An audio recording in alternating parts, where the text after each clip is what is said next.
Welcome to Nanak classes. दोस्तों, Nanak classes के YouTube channel पे आपका स्वागत है। आज के रोजाना लाइव टेस्ट 8 बजे की इस क्लास में आप सभी विद्यार्थियों का स्वागत। राजस्थान जीके की इस बेहतरीन क्लास में आज हम प्रतिदिन 50 क्वेश्चनों का डोज नंबर 13 लेके आए हैं, जो हर एक एग्जाम के लिए इंपॉर्टेंट हमारे सवाल आपके जवाब की शुरुआत करने जा रहे हैं। इन सब के लिए जुड़ने के लिए, लिंक प्राप्त करने के लिए ज्वाइन कीजिए हमारा टेलीग्राम नानक क्लासेस स्टडी एडा ग्रुप, जो वीडियो के डिस्क्रिप्शन में दिया हुआ है। तो 50 क्वेश्चन हर रोज की तरह शाम 8 बजे।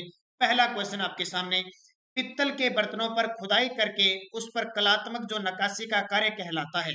पित्तल के जो बर्तन होते हैं उन पे खुदाई करके जो कलात्मक नक्काशी का कार्य किया जाता है उसे क्या कहते हैं? मुरादाबादी का कार्य, मीनाकारी का कार्य, या फिर थेवा कला, या फिर मुनवती कला, क्या कहते हैं? जल्दी से कमेंट कीजिए। इस क्लास का नाम है आप हमारे सवाल आपके जवाब, तो इसका सही जवाब हो जाएगा मुरादाबादी का कार्य कहलाता है।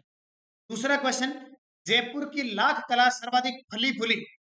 जयपुर की जो लाख कला है वो सर्वाधिक किस शासक के शासन काल में फली थी? महाराजा राम सिंह द्वितीय के समय, मिर्जा राजा जय सिंह के समय, सवाई माधो सिंह प्रथम के समय, या फिर महाराजा मान सिंह के समय।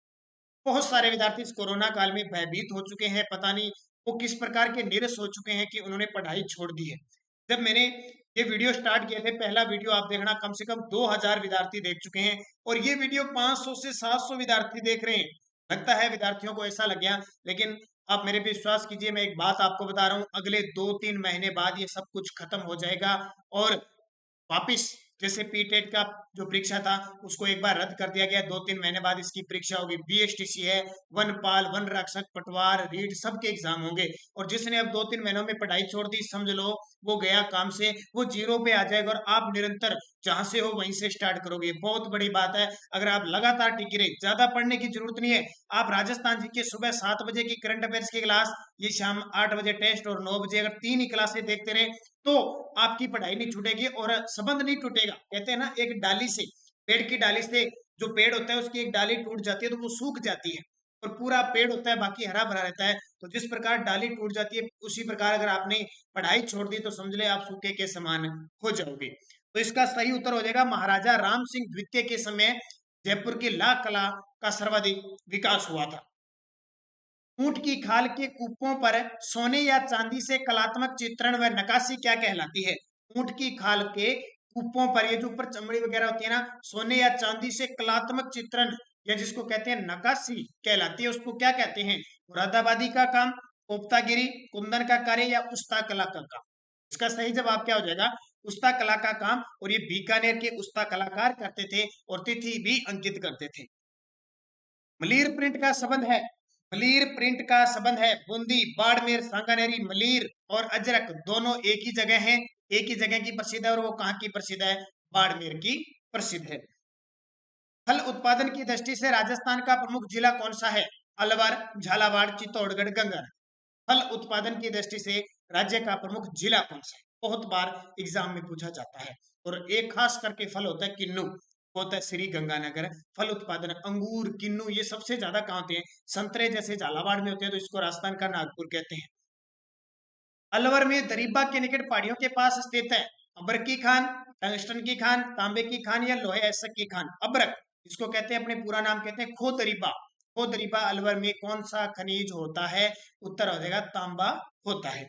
खेतड़ी, झुंझुनू, खोदरीबा, राजपुरा दरीबा, इन क्षेत्रों में। बरखान का क्या तात्पर्य है? बरखान किसको कहते हैं? मुल्तानी मिट्टी को, लहरदार रेगिस्तानी टीलों को, या अर्धचंद्राकार टीलों को, या फिर इनमें से कोई नहीं? क्या होता है ये बरखान? पश्चिमी राजस्थान के अर्धचंद्राकार टीलों को कहते हैं। इस प्रकार अर्धचंद्राकार टीले बन जाते हैं, हवाएं आती है ऐसे ऐसे, यहाँ से रेत उठाती है और एकदम ऊपर ले जाती है, ऐसे ऐसे ऐसे, और ऊपर चली जाती है ऐसे। ये बरखान है। सबसे ज्यादा बरखान सभी प्रकार के जो स्तूप है वो जोधपुर में देखने को मिलते हैं। राजस्थान के करौली जिले में, राजस्थान के करौली जिले में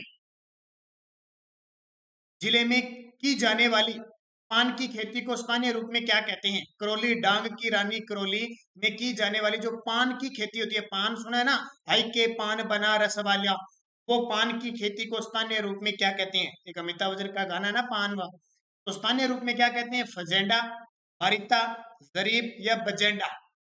देखो कितना इंपॉर्टेंट क्वेश्चन है, शायद इस टेस्ट में आपको बहुत सारे क्वेश्चन पहली बार देखने को मिलेंगे और वो आपको चार चांद लगाएंगे। तो जो प्रश्न नहीं आता है उसको आप जरूर लिखें। तो बजेंडा कहते हैं उसको, और कॉफी के, ब्राजील में कॉफी के जो बागान है उसको फजेंडा कहते हैं। जीवन कुटीर नाम से रचनात्मक संस्था की स्थापना किसने की थी? जीवन कुटीर नाम से एक रचनात्मक संस्था स्थापित की थी बाबा नर सिंह दास, हीरालाल शास्त्री, राम नारायण चौधरी या स्वामी केशवानंद ने। किसने जीवन कुटीर नामक एक संस्था की स्थापना की थी? वो आ जाएंगे हमारे राजस्थान के पहले मुख्यमंत्री हीरालाल शास्त्री ने की थी। राजस्थान की पुकार के रचयिता कौन थे? राजस्थान की पुकार, जैसे आपने नाम सुना होगा ना, मेवाड़ पुकार मोतीलाल तेजावत ने लिखी थी, उसी प्रकार राजस्थान की पुकार के रचयिता कौन है? बाबा नरसिंह दास, किशुलाल जाजोजिया जादोदिया, माणिक्यलाल वर्मा या जमनालाल बजाज। क्या उत्तर हो जाएगा? बाबा नरसिंह दास को राजस्थान की पुकार के रचयिता कहा जाता है। प्रत्यक्ष जीवन शास्त्र व परल्य प्रत्यक्ष नमो नमः के लेकर बहुत बार पेपर में पूछा गया है इसको। प्रत्यक्ष जीवन शास्त्र, जीवन कुटीर संस्था, परल्य प्रतीक्षा नमो नमः के लेखक कौन है? गोकुल लाल असावा, माणिक्य लाल वर्मा, जय नारायण व्यास, हीरालाल शास्त्री। सही जवाब क्या हो जाएगा? हीरालाल शास्त्री। लावा ठिकाने को राजस्थान एकीकरण की प्रक्रिया में किस रियासत में मिलाया गया? लावा ठिकाने को राजस्थान के एकीकरण की प्रक्रिया में किस रियासत में मिलाया गया? जयपुर, उदयपुर, अलवर, टोंक। तो लावा ठिकाना, तीन ठिकाने थे ना, निमराना पहले में मिला, कुशलगढ़ दूसरे में, लावा चौथे में मिला जयपुर के साथ। चौथा था 30 मार्च 1949 को वृहद राजस्थान जिसको कहा जाता है। तो ये ध्यान रखना, चौथे चरण में मिला। अर्शी विलास महल कहाँ स्थित है? अब आपने महल बहुत पढ़े हैं, मैंने भी आपको बहुत करवा दिए मेन में, लेकिन फिर भी एक रह गया। अर्शी विलास महल है पिछोला झील उदयपुर में, जयसमंद झील उदयपुर में, दूधतलाई उदयपुर में या फतेह सागर झील उदयपुर में? अर्शी विलास महल कहाँ स्थित है? इसका जवाब आपको कमेंट बॉक्स में देना है। तो ध्यान रखना, पिछोला झील उदयपुर में। ये पिछोला झील के किनारे नटनी का चबूतरा स्थित है, जग मंदिर और जगत निवास महल स्थित है, और इसका निर्माण एक पिच्छू मार बंजारे ने करवाया था। अर्शी विलास महल पिछोला झील के किनारे है। सुपारी महल व जोरा बोरा किस दुर्ग में स्थित है? सुपारी महल, जोगी महल, जोरा बोरा जो अनाज के भंडार थे, किस दुर्ग में स्थित है? ये बहुत बार आपको बता चुका मैं। रणथंभौर दुर्ग, कुंभलगढ़, अचलगढ़, चित्तौड़गढ़। सुपारी महल और जोरा बोरा किस दुर्ग में स्थित है? उत्तर सही क्या हो जाएगा? रणथंभौर दुर्ग में, जो अमीर की आन बान शान का प्रतीक दुर्ग है, चौहानों से संबंधित दुर्ग है, जिसमें न्याय की छतरी भी 32 खंभों की स्थित है। अलाउद्दीन खिलजी ने किस दुर्ग पर आक्रमण नहीं किया? अलाउद्दीन खिलजी ने किस दुर्ग पर आक्रमण नहीं किया? सिवाना दुर्ग, रणथंभौर, कुंभलगढ़, चित्तौड़गढ़। और मैंने कल परसों आपको 9 बजे की क्लास में ऐतिहासिक युद्धों का विवरण दिया था, तो शायद जिस विद्यार्थी ने वो पढ़ा ये सही उत्तर कर देगा। उसका सही जवाब हो जाएगा, कुंभलगढ़ दुर्ग पर कभी आक्रमण नहीं किया। सिवाना पर किया था 1308 में, रणथंभौर पर 1301 में, और चित्तौड़ पर 1303 में, और जालोर पर 1311 में। कुंभलगढ़ दुर्ग पर तो 1578 ईस्वी में शाहबाज खान ने आक्रमण किया था और इसको जीता था। हड़ौती क्षेत्र का प्रथम संग्रहालय कहाँ स्थित है? संग्रहालय यानी संग्रह, कोई भी पुरातात्विक वस्तु है, कोई मूर्ति है, कुछ भी वहां पे संग्रह करके पुरानी चीजों को रखा जाता है। वो हड़ौती क्षेत्र का प्रथम संग्रहालय किस जिले में स्थित है? झालावाड़, बूंदी, कोटा, बारां। इसका उत्तर सही हो जाएगा झालावाड़ के अंदर। सरिस्का अभयारण्य की काली घाटी में किस पक्षी का घनत्व पूरे विश्व में सबसे ज्यादा है? सरिस्का अभयारण्य की जो काली घाटी में किस पक्षी का घनत्व पूरे विश्व में सबसे ज्यादा है? यानी सरिस्का अभयारण्य में काली घाटी स्थान है, वहां सबसे ज्यादा वो पक्षी रहता है जो पूरे विश्व में सबसे ज्यादा है। उड़ावन, मोर, कुरंजा या साइबेरियन क्रैब। का उत्तर हो जाएगा मोर। सांगवान के वनों का राज्य का एकमात्र अभयारण्य कौन सा है? राजस्थान में ऐसा अभयारण्य जहां सबसे ज्यादा सांगवान के वन पाए जाते हैं, यानी सबसे ज्यादा वही मेन रूप से मिलते हैं। इसका उत्तर हो जाएगा सीता माता अभयारण्य, चित्तौड़गढ़। ध्यान रखना, चित्तौड़गढ़ क्यों आता है? क्योंकि चित्तौड़गढ़ और प्रतापगढ़ दोनों जिलों में सीता माता अभयारण्य फैला हुआ है। प्रॉपर रूप से प्रतापगढ़ में है। वैसे दक्षिणी राजस्थान के डूंगरपुर और बांसवाड़ा में सांगवान के वन प्राप्त होती हैं। याद रखना, इंपॉर्टेंट क्वेश्चन है। सीता माता अभयारण्य से जाखम नदी का उद्गम भी होता है, भंवर माता मंदिर से। निम्न में से कौन सी नदी अरब सागर में गिरती है? निम्न में से कौन सी नदी अरब सागर में गिरती है? चंबल, बनास, माही, खारी। कौन सी नदी देखो ये राजस्थान है और राजस्थान के इधर बंगाल की खाड़ी में जाने वाली, इधर अरब सागर की आने वाली, और एक नदी होती है आंतरिक प्रवाह की। देखो चंबल तो यहाँ से निकलकर और यमुना में मिलती है, बनास चंबल में मिलती है, और खारी, खारी तो खारी कई प्रकार की खारी है, ये बनास वाली भी हो सकती है और आंतरिक प्रवाह की हो सकती है। तो माही उत्तर सीधा सीधा पड़ा है जो इस अरब सागर में जाकर गिरती है। 2.5 दिन का झोंपड़े का निर्माण किसके द्वारा करवाया गया? ये आपके लिए बहुत आसान क्वेश्चन है। 2.5 दिन का झोंपड़ा किसने बनाया था?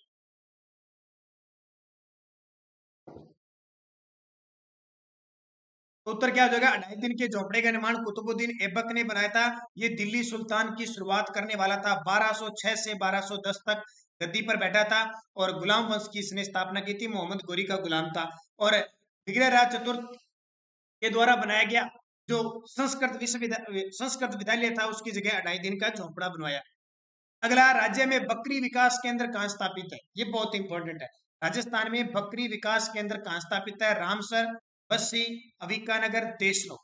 सही जवाब है रामसर, अजमेर के अंदर बकरी विकास केंद्र स्थापित है। राजस्थान में इंडियन मेरिनो भेड़ की कौन सी नस्ल कहलाती है? यानी भारतीय चोकला, ये सॉरी जो चोकला भेड़ है उसको भारतीय मेरिनो कहते हैं। ये मेरिनो भेड़ कहाँ पाई जाती है? ऑस्ट्रेलिया के अंदर पाई जाती है। उसी प्रकार नाम दिया गया है चोकला या शेखावटी क्षेत्र में पाई जाने वाली चोकला भेड़ को भारत की मेरिनो कहते हैं। राज्य की भैंस की एक नस्ल है। देखो पशु में अगर प्रश्न आएगा ना, पशु जो टॉपिक है उस पे क्वेश्चन आएगा ना, या तो अभी जो 20वीं नई पशु गणना हुई है उसमें से 99% आने के चांस है। इसके अलावा अगर प्रश्न आएगा पेपर में तो नस्ल का पूछा जाएगा, इनमें से कौन सी नस्ल नहीं है, इनमें से कौन सी नस्ल है। तो नागौरी आपको पता है बेल गाय की है, थारपारकर गाय की है, कांकरेज गाय की है, तो मुर्रा नस्ल की भैंस होती है। बदावरी, जाफराबादी, सूरती की भैंस की नस्लें। राजस्थान में कौन सा पशु सर्वाधिक संख्या में पाया जाता है? राजस्थान में कौन सा पशु है वो सर्वाधिक संख्या में पाया जाता है? भेड़ पाई जाती है, बकरी पाई जाती है, गाय पाई जाती है, भैंस पाई जाती है। राजस्थान में सर्वाधिक कौन सी पाई जाती है? सीधा सा पता है आपको, राजस्थान में सर्वाधिक बकरी है, वो पूरे भारत में सबसे ज्यादा पाई जाती है और सबसे ज्यादा राजस्थान में बाड़मेर जिले के अंदर पाई जाती है। अगला, नाग पहाड़ कहाँ है?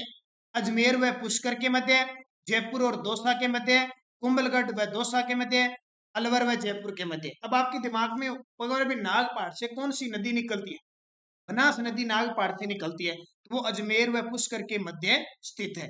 ये सॉरी, लूणी नदी है वो नाग पहाड़ से निकलती है। कौन सी? लूणी नदी निकलती है। बनास तो खमनोर की पहाड़ियों से निकलती है। तो कई बार बोलने में क्या मिस्टेक हो जाती है। कल परसों शायद एक क्वेश्चन था कि संयुक्त वृहत राजस्थान दिया हुआ था, संयुक्त वृहत राजस्थान, और शायद मैंने उसको तीसरा चरण बोल दिया था और उसका उत्तर 5 चरण है, क्योंकि अगर संयुक्त राजस्थान सीधा कह दे तो तीसरा चरण है और संयुक्त वृहत राजस्थान का नाम है तो 5 चरण है। शायद मिस्टेक से वो मैंने गलत बता दिया होगा, तो कई कमेंट मेरे पास आए थे तो उसको सुधार लेना भी। कई बार बोलने में क्वेश्चन सही लिखा होता है लेकिन बोलने में कई बार गलती हो जाती है। बालू के टीले जो हवा से अपना स्थान बदलते हैं क्या कहलाते हैं? बालू के टीले होते हैं ना, जैसे ये हो गया, देखो ये टीला यहाँ था, अगली आंधियां चली, हवा चली, इधर आके गिर गया, ये यहाँ हो गया। जैसे यहाँ बना, ये रेत यहाँ से उठकर यहाँ बनी, ये रेत उठकर यहाँ बनी, ऐसे बालू टीले जो हवा से अपना स्थान बदलते रहते हैं उन्हें क्या कहते हैं? दोरे, दरियन या माउट। कई बार एग्जाम में पूछा गया इस क्वेश्चन, इसको क्या कहते हैं? दरियन कहा जाता है। अगला, कुंभलगढ़ व गोगुंदा के मध्य पठार किस नाम से जाने जाते हैं? कुंभलगढ़ और गोगुंदा के मध्य जो पठार है वह किस नाम से जाना जाता है? बोराट का पठार, थार का पठार, गंगा का पठार या हड़ौती का पठार? सीधा सा क्वेश्चन है। कुंभलगढ़ राजसमंद में, गोगुंदा उदयपुर में, तो बोराट का पठार इन दोनों के मध्य। ये पेपर में आते आते हैं 6 और इतना ही पूछा जाता है, इनसे ध्यान रखें। अरावली पर्वतमाला की कुल लंबाई कितनी है? अरावली पर्वतमाला की कुल लंबाई कितनी है? ठीक है, यहाँ से पालनपुर गुजरात से स्टार्ट होती है मुख्य रूप से, रायसीना की पहाड़ी तक है। टोटल इसकी लंबाई राजस्थान में 550 किलोमीटर है। टोटल लंबाई का 80% है, तो टोटल इसकी जो लंबाई है वो 692 किलोमीटर है। यह गुजरात, राजस्थान और हरियाणा 3 जिलों में और दिल्ली में फैली हुई है, यानी लगभग हिस्सा इसका राजस्थान में है।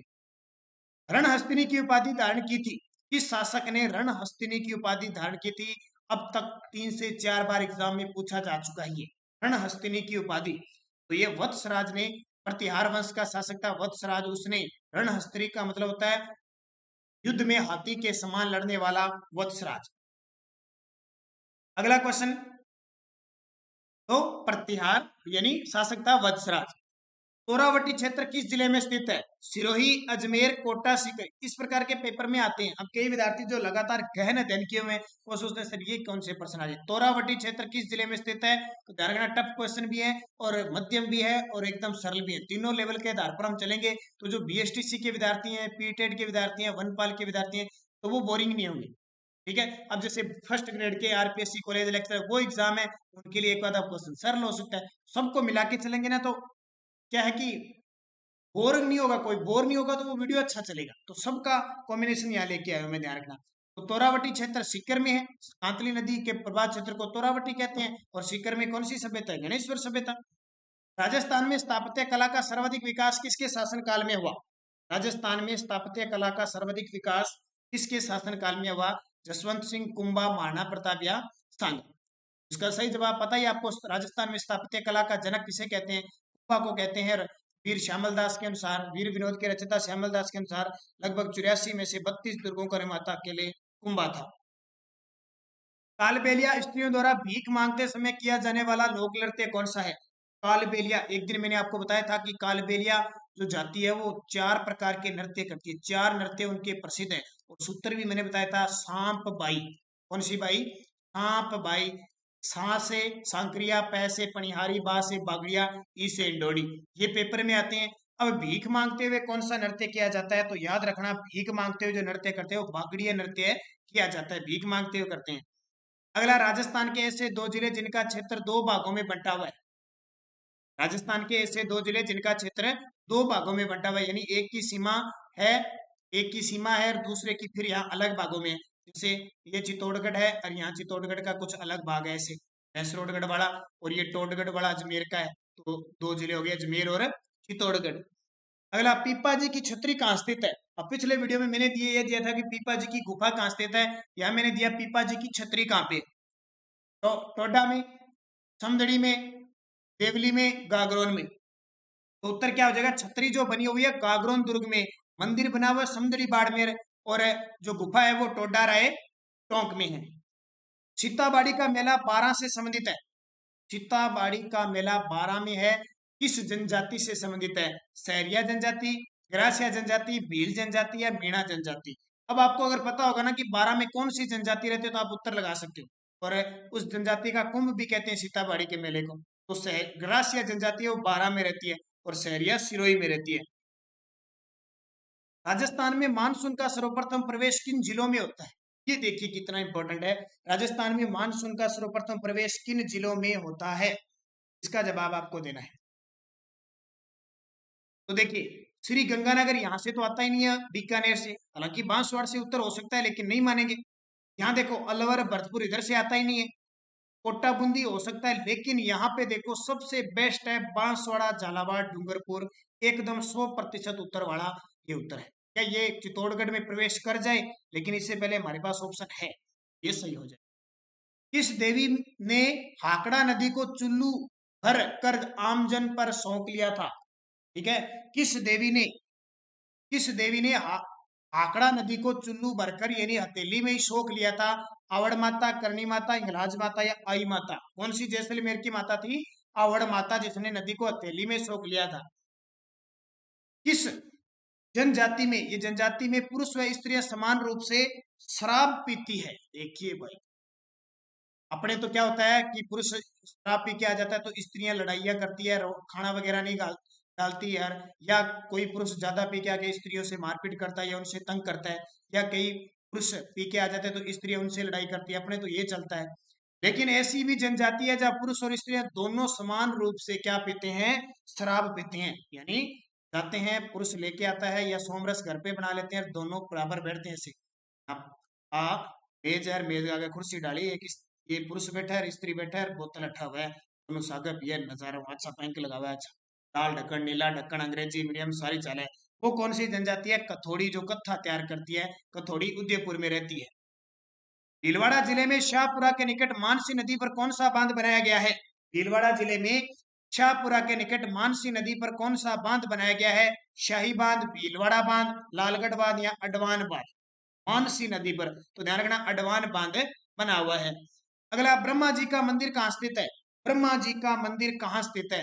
अब ब्रह्मा जी के तो सारे मंदिर है, लेकिन यहाँ पे क्वेश्चन है थोड़ा सा, दूसरा मंदिर कहाँ स्थित है? ब्रह्मा जी का दूसरा मंदिर कहाँ स्थित है? अस्तोत्रा बाड़मेर में है। तीसरा छींच पांच वाड़ामेर, पहला पुष्कर अजमेर में है। राजस्थान में ऊनी कंबल व नमदे बनाने का प्रमुख केंद्र कहाँ पे है? राजस्थान में ऊनी कंबल और नमदे बनाने का केंद्र कहाँ पे है? तो ऊनी कंबल तो बनते हैं बीकानेर वैसे तो, और नमदे खास करके टोंक के प्रसिद्ध है। वैसे सीधा दोनों आ जाए, उत्तर हो जाएगा बीकानेर। अष्ट धातु की शारदा नामक तोप किस जिले में स्थित है? अष्ट धातु की 8 धातुओं से मिली हुई शारदा नामक तोप है, वो किस जिले में स्थित है? तो ये खंडार दुर्ग में स्थित है। क्या पे? खंडार। दासी मत का संबंध किससे था? दासी। अब आपको बताया कि रैदास किसके गुरु थे? संत रैदास किसके गुरु थे? मीरा के गुरु थे। तो मीरा ने दास दासी संप्रदाय चलाया था। राजस्थान का ग्रामीण राजस्थान का ग्रामीण बिश्नोई संप्रदाय किस लोक देवता का न्यायी है? ग्रामीण क्षेत्र में रहने वाले बिश्नोई संप्रदाय के किस लोक देवता या संत के न्यायी है? तो सीधी सी बात है, बिश्नोई संप्रदाय किसने?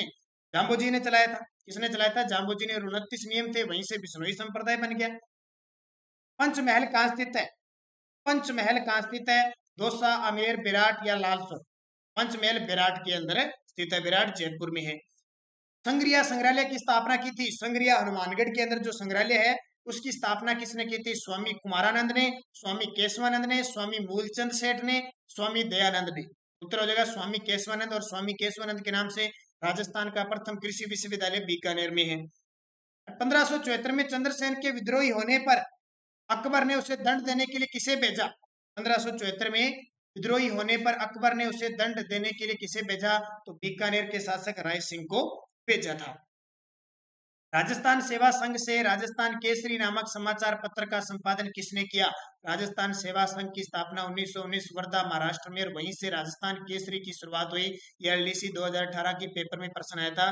विजय सिंह पथिक ने ये राजस्थान केसरी निकाला था। राजस्थान में प्राचीन में कौन सी नदी प्रवाहित होती थी? पहले समय में राजस्थान में लूणी, सिंधु, सरस्वती या चंबल? सबसे प्राचीन पहले नदी कौन सी थी? सरस्वती नदी थी। अकबर द्वारा भगवंत दास को महाराणा प्रताप के पास संधि वार्ता के लिए कब भेजा गया? अकबर द्वारा भगवंत दास को महाराणा प्रताप को समझाने के लिए 4 भेजे थे ना, जम भट्ट, जलाल खां, मान सिंह, भगवंत दास और टोडरमल। अब देखो तारीख आ गई यहाँ पे। ध्यान रखना, जलाल खां को 1572 में भेजा था, बाकी सारे 73 में भेजे थे। अब कौन से 73 में भेजा था? सितंबर 1573 में इसको भेजा था, ध्यान रखना। उसके बाद में नवंबर में टोडरमल को भेजा था, और यहाँ पे जून में मान सिंह को भेजा था। ये क्वेश्चन आपके 50 क्वेश्चन पूरे हो जाते हैं। बेहतरीन तरीके से इन क्वेश्चनों के जवाब 50 में से कितने क्वेश्चन सही होते हैं मुझे जरूर बताना, क्योंकि इस क्लास का नाम ही है हमारे सवाल आपके जवाब। तो मैं ज्यादा इसमें कुछ तथ्य नहीं बता सकता। 9 बजे की क्लास में टॉपिक स्पेशल होता है, टॉपिक में आपको तथ्य बताया जाता है, और सुबह 7 बजे हमारी करंट अफेयर्स की क्लास होती है, तो उसे जरूर ज्वाइन करें। वीडियो को लाइक शेयर करें। धन्यवाद। जय हिंद, जय भारत।